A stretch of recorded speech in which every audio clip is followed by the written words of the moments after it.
Great.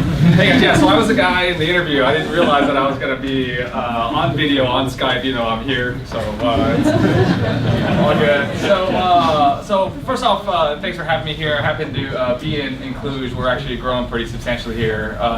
We're actually bringing on about 200 people here. So it's just, we had about, I think 12 or so that joined us the other day. So just real quick on what Crossover is. So Crossover is basically a cloud-based team platform where we hire the best of the best, no matter where in the world they may be. And I'll go into a little bit more about what that is and kind of our philosophies. But I guess just real quick on me. I was at Intel for 14 years, and most of my work there was all about kind of the future of work. And then I went from there into the US White House for a while, where we were basically studying the engineering trends, not only in the US, but around the world. And it turns out that around the world is actually much, much better than the growth curve in the United States. So, but getting back on the Intel side, it's a little bit interesting where Intel, you basically have to try to predict where the market is 5 years in the future, dig a big hole in the ground, throw about $10 billion into it, and fingers crossed, hopefully you're right. Since I'm no longer at Intel, you could maybe guess what my predictions were like. But the big trend that we were seeing, and some of the people talked about it, was obviously all compute goes to the cloud. As Andreessen Horowitz says, all software follows it. But the next trend is actually more interesting in that all of our all the high-skill jobs really around the world are really interacting with that software. So all high-skill jobs go to the cloud. And then when you believe that, then all of a sudden location becomes less and less important. And you now have 7 billion people in your denominator that you can actually choose from and assemble into these awesome teams. So at Intel, of course, we would study the interactions between people and all of the devices around them. But we quickly realized that it's really less about that one individual, and it's a slide that doesn't build, turns out. But it's really more about the team and how the team interacts. And when you look at kind of most teams today, like who works in an office that kind of looks like this, right? I mean, literally. So I took this picture. Oh, you don't. You work in a better office. So literally, I took this off. This is actually Intel in Northern California, and literally, this picture could have probably been taken in 1975 or like 2005. And like literally the only thing that's different is like maybe there's a laptop over there, right? It's ridiculous. Like why in the world do we work in an environment like this anymore, right? So we're passionate believers at Crossover that the future teams is really all about this cloud-based notion, and it's really all about kind of 3 key variables. It's about having awesome people on the team, right? Because you can't have a great team without awesome people. Those awesome people actually have to be running specific known good playbooks. And then you need a platform where they can actually all collaborate, and not only collaborate, but get better and better. So again, we believe that all high-skill jobs go to the cloud. And not only something interesting happens there is that you have, again, 7 billion people in the denominator to choose from, but the quality of talent that you actually now get is actually significantly better.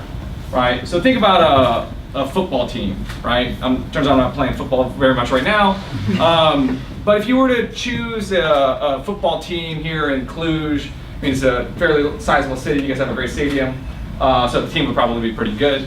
But my guess, or maybe not. Go with me for a sec. But my guess is that if you choose a Romanian national team, that would probably be better than the Cluj team. Bad analogies are going to take. Okay. All right. Well then, how about if you chose like an entire European national team? Would that be better? Yeah. Well, the difference between any of those scenarios is that you have more people to choose from. Right? I mean, great people are everywhere, and they're not just necessarily in your town, nor do we believe that the great people that end up being on these teams, they're not necessarily in your town, they're everywhere, right? But what happens then is that you get this really interesting concept where now you're actually judging these people based on their merit versus based on their location. And wages throughout time, and even today, are largely set locally, and even hyperlocally. right? So the people in Romania, on average, make less than the people in the United States. The people in certain cities in Romania perhaps make more. People in Bucharest perhaps on average maybe make more, Cluj, maybe not. But it's kind of a ridiculous concept too, right? Where, if you're working in the cloud and location is less and less important, then you should be judged on how good you are, not where you happen to live.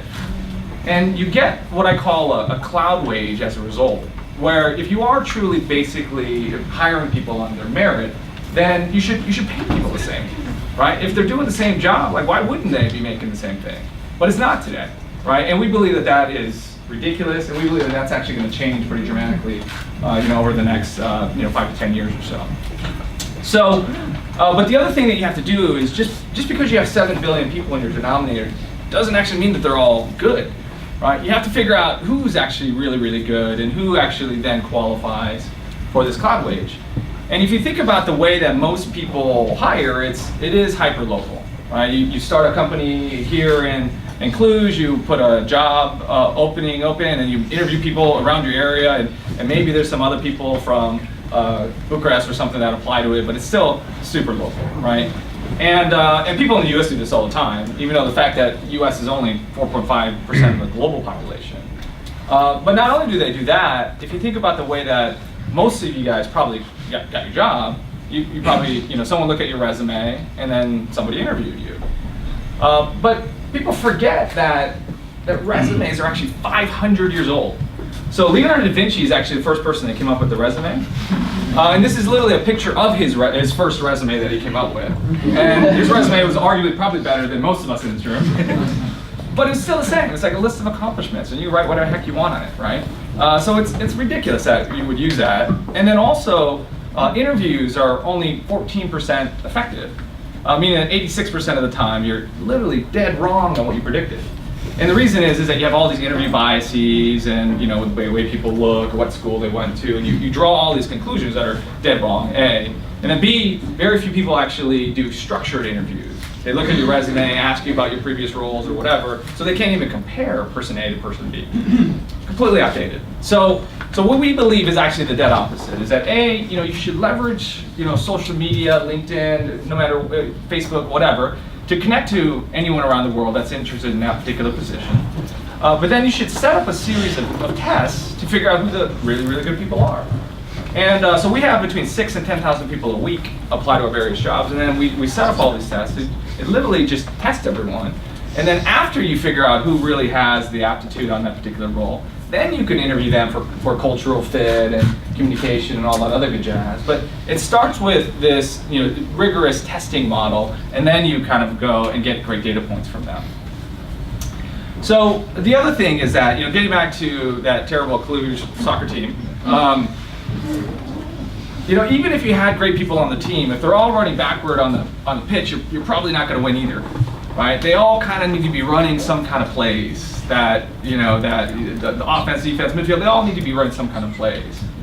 And if you also think about what most of our jobs, like you go to a new job, your manager's running out the door and he says, go talk to these three people and they'll tell you what to do.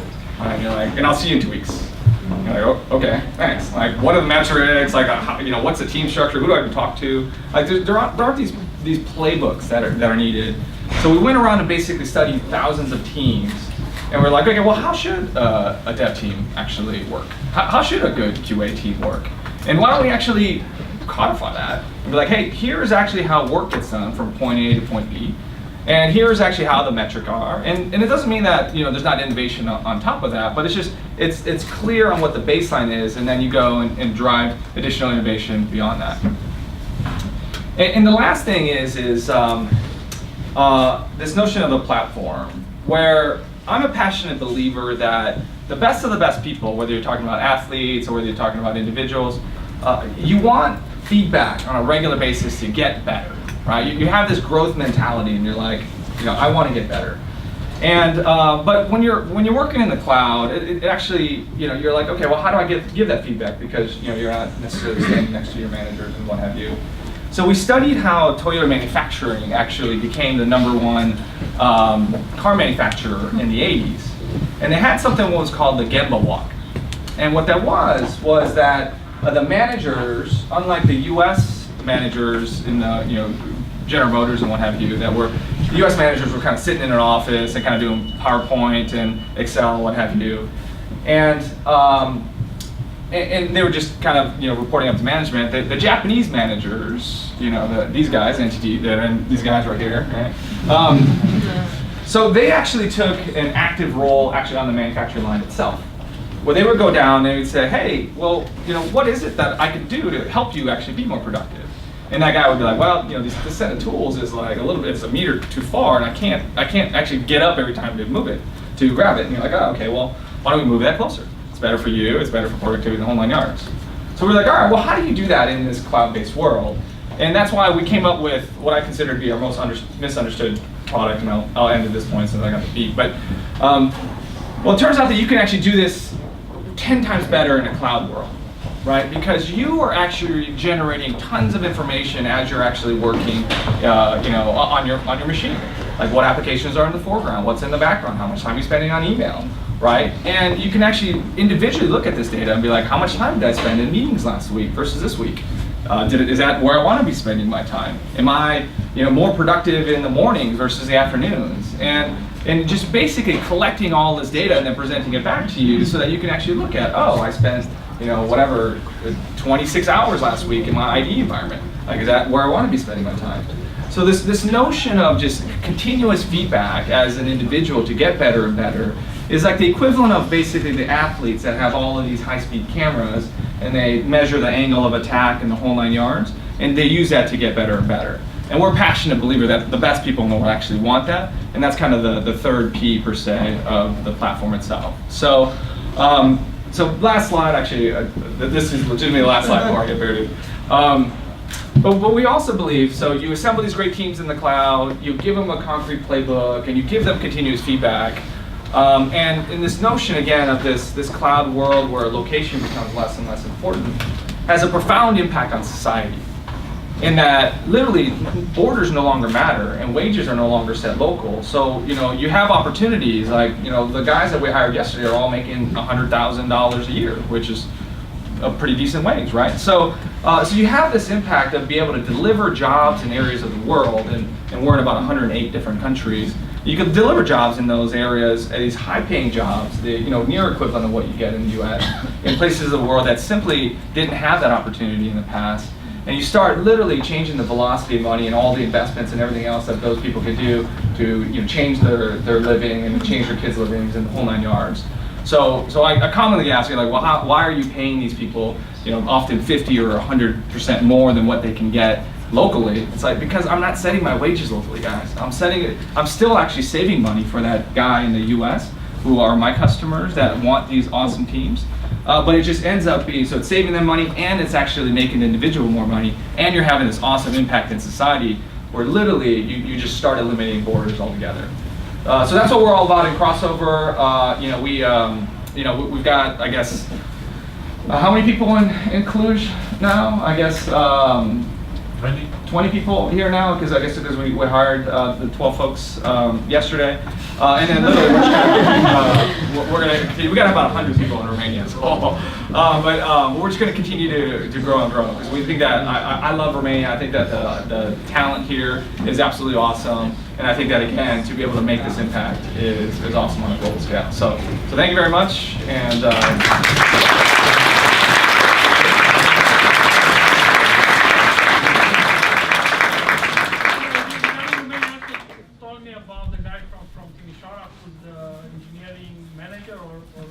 yeah, so we have our country manager, Soren, over there. So he kind of runs Romania as a whole. We have Jalu over here that also lives in Cluj and kind of runs a bunch of Cluj as a whole. And we got Alexander, who's one of our awesome graphic designers and UI UX people, who's also in Romania. So. Yeah, I think I'm on the panel, right? So we can do questions. Yeah, we can have questions. Get everyone out of here. It's hot, and you guys probably want to break. Maybe one question. One question. He's going to hold you later. So. Put one slide back. One slide back. We go one slide back. Yep. So this here, I can see the difference of mentality between US and Europe. Resources, human being. So this is the mentality of the US. Where? Sorry, are you saying that this is human beings or resources? Resources. So I would passionately disagree with that. Why? And the reason I passionately disagree with that is that you want feedback on how you're doing more than once a year. Because unfortunately, if you only get a review once a year, then you're like, oh, sorry, you're fired, right? And you're like, oh, okay, well, how about we talk about how I would optimize my day and how I'd actually deliver more for the organization. And therefore, it ends up being a growth opportunity for you. And we promote people all the time, from engineer to architect to senior architect and what have you. So it's about, we, from a crossover perspective, are all about how long they actually stay in their particular role. Because it costs us tons of money to actually find people and test them and what have you. So we want you to be happy, and we want you to be challenged from one role to the next role to the next. So we want you to be, gainfully employed and happy. And I don't know how many people here don't like $100,000 either, but. Are those parameters? What's that? Are those parameters? Sure. Well, Well, no. So this is parameters. I can't read it, but this is probably like the number of story points that the individuals do. This is, I guess where they're actually spending their time. So you can be like, again, like if I have a developer and he's having to spend 90% of his time in PowerPoint, then I want to have a conversation with him. Be like, what is it that I'm asking you to do that spends all your time in PowerPoint as opposed to an IDE environment? And like, let's change that, right? So I think it's this feedback loop. And again, it's not for everyone, but without a doubt, though, it's not. People aren't disposable by any means, right? I mean, we're doing this because we believe that there is that impact on society as a whole, and it starts with that individual. But we need to make sure that that individual, we're helping them however we can, and just we don't believe that being remote and having no feedback makes any sense. Okay, so some more questions to the panel. One more thing about Andy. So don't see him just crossover. So see him like someone who started business in Texas, right, and made it globally as a success, right? Thanks. Yeah. I've got a couple companies. Think as a ask question as from an entrepreneurship side, Sure. right? Okay, but we'll have the questions for the panel. Great. Okay, thank you guys. So we'll go upstairs, floor 1, and there we'll start at some point the panel discussion, probably in about 20 minutes.